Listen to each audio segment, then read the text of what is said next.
So the first question is, we call this panel the Cousens solution for diabetes.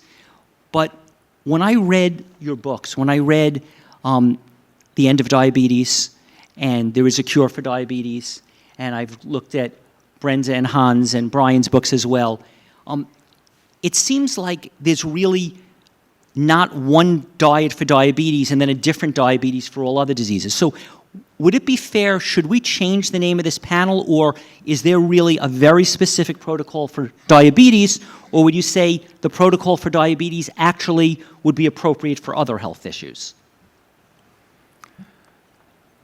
You know, when I took my nutrition courses at Loma Linda a few years ago, we had the textbook that was this thick of how to take care of the various diseases. And there was a different diet with a different emphasis on just about every disease. And gradually in the 1980s and 90s, there was a movement. There was a unitary dietary concept that was emerging, that if you can take care of heart disease, you may find that people that have heart disease and diabetes and hypertension and are overweight, they improve on all these areas. And this was sort of the beginning of the unitary concept that there is a therapeutic diet that is not just helping one disease, but that has multiple applications. And so I think that's where we are today.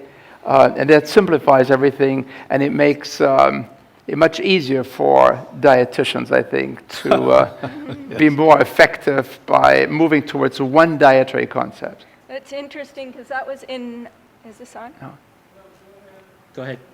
In 1999, the Unified Dietary Guidelines actually came out, and it was, I think, the American Heart Association, the American Dietetic Association, the American Pediatric Association. There were 5, the American Cancer Society, and the overarching theme of that entire Unified Dietary Guidelines was, and this was Dr. Deckelbaum who said it, and he said exactly what Steve just said.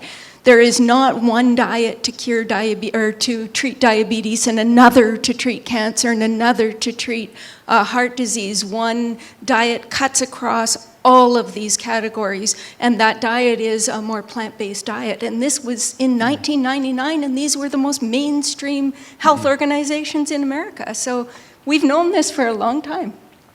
I guess we've done clinical research to prove that since 1956. We weren't well endowed enough to know that you should give different diets to different people. So we picked one good diet. And of course, in the 1950s, 1960s, 1970s, and a little bit in the 80s, the only people that would come to us are people who were seriously ill. And nobody else would ever think of changing unless they were facing something imminent. And so we have seen in a clinical setting, with our medical team collecting blood profiles and blood samples during the person's stay, at the beginning, the end of their stay, and then, of course, for the rest of a person's life, once they graduate from Hippocrates, gratis, for free, our medical team evaluates their blood test when they send them back in. So we're accruing all of this data.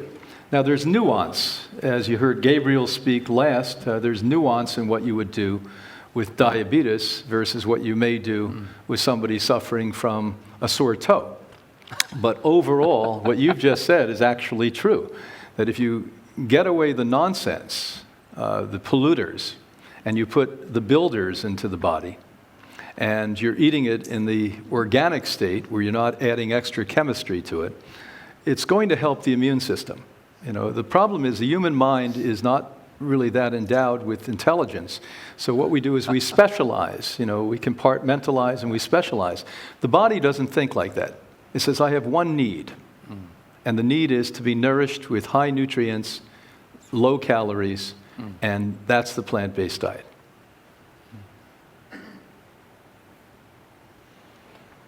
Okay. I want to... What? Well, no, but I'm going to comment. As it's evolved, this is nothing new under the sun.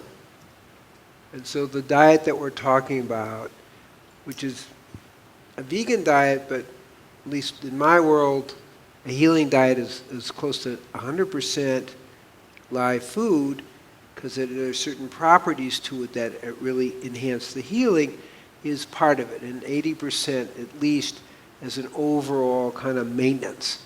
So I do make a little distinction, and this is a little what Brian's saying about the nuance, between a healing diet and a maintenance diet. So we'll kind of start there for a little bit. Then we also have an issue that, even though in my experience 99% of the people can be successful on a vegan live food diet, so we'll start there.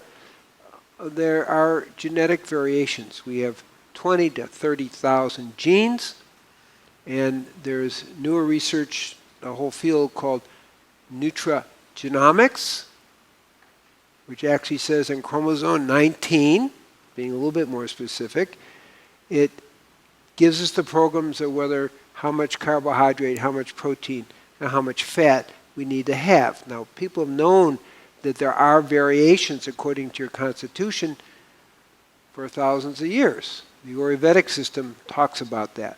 So in the context of saying a plant-based diet, we're all going to be in agreement. Okay? That's fine. And most of us about the live food, we're going to be in agreement. And then according to our constitution, we have to organize it, or at least the research I'm talking about, so that we can optimize our energy production on an intracellular level called ATP. It's not a Native American thing, ATP. We're talking about adenosine triphosphate. And so you need to eat in a way that will maximize your production of ATP. And different combinations make a difference. What I have found is, in general, carbohydrate 25 to 45%, protein 10 to 20%, and fat 25 to 45% is a pretty wide range. We're talking about live, raw, plant-based food that, according to Constitution, people then can adjust to optimize the way they are genetically programmed to utilize energy. And that's a cleansing diet, and it also goes for a maintenance diet. But cleansing is a little bit different, but just a little bit different in terms of how you nuance it. In terms of diabetes, I will use less of the carbohydrate in terms of the healing. And in my track record of doing this for 40 years, I kind of come up to a certain way where I've seen that the less carbohydrates people have, the sooner their blood sugars are going to go down and their leptin and insulin resistance will fade away. So there are nuances, but generally we're all talking the same thing. I wonder can we raise some questions among ourselves here on the panel? Is that Sure. Yes. part of it? Yeah. I'm here as a student myself, and I have been very interested in your chromosome 19 concept.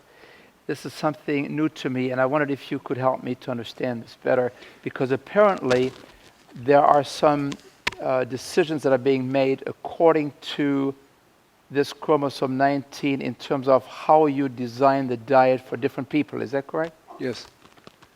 Well, really for thousands of years, we're going to talk about people kind of looked at the clinical diet that best worked for them. Mm. So from Ayurvedic, we talk about a kapha, pitta, and vata diets. And people, according to their constitution, pick the diet that was best going to help them function.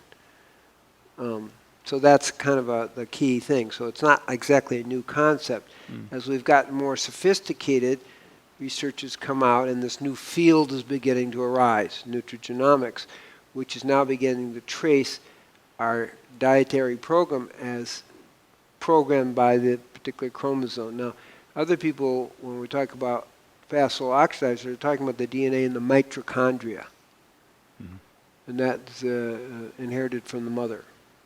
testing for that? Yeah. I'm not doing DNA testing, no, but we do certainly kind of clinical testing to help people optimize the right combination. Interesting. And what are the parameters you're looking at for this? When you say parameters. So, Oh, okay, so Yeah. clinically, the parameters are how do you feel when you eat it? How long is your energy sustained? So for an example, a person needs a higher protein diet, they often drop out of the low protein, high complex carbohydrate thing. Oh no, I have to go back to meat. All they're saying is I need more protein.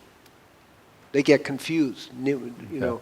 So we give more protein and suddenly their minds are functioning better, their bodies are functioning better, and that's a criteria. It's more of a clinical criteria, but it's a big one. Anecdotal, you know, What? so we don't have number parameters that we look at, because I'd be interested in this myself. Is there a testing that we can do? Yeah. So why don't we I'd like to do that. You know, you should do, I'll do some, and we could work together on that. The testing that at least I'm talking about are kind of interviews and so forth. When Dr. Walcott worked with the slow and fast oxidizer diet, 20 years ago, he had a 5,000 questionnaire of 5,000. Okay, we have it down to 30. Okay. Are you more drawn to vegetables? Are you more drawn to protein? Then, how sustainable? So if you're, for example, if you're what we call a person that's a higher protein person, you're just going to have vegetables. You're going to get hungry in 2 hours. I'm a slow oxidizer. I can go all day. Yeah. I can have a salad and go for hours and hours. Well, that's a different metabolism, intracellular. And so that's all been kind of worked out, but it's clinical. It's not the same thing as, So the is there a work biochemical test? I don't think there really That's is great. All right. at a practical level. All right, that's good.